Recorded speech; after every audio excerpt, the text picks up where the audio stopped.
There's been a respite today in the almost relentless downtrend and constant selling that the base metals have seen over recent sessions, and there's an element of short covering coming in, lifting metals, most of the metals, away from those multi-year lows that we've seen over the last week or so.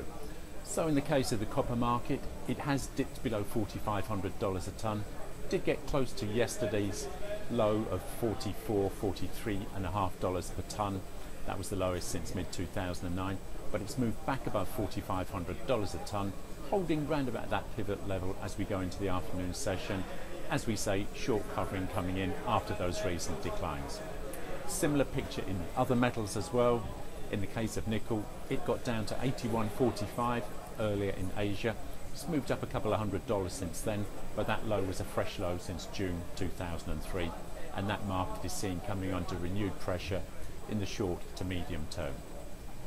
Other factors behind the stability we've seen today: the dollar's lost a little bit of ground against the euro from recent 7-month highs, but it's still fairly robust and looking as if it will resume its upward path as we move towards the end of the year.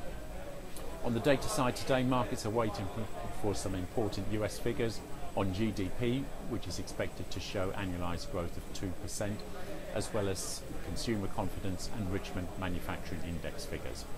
So, looks like a little bit of short-term consolidation going in, some short covering coming in, but the markets remain vulnerable to further selling, and the bias for the direction of prices is down at the moment.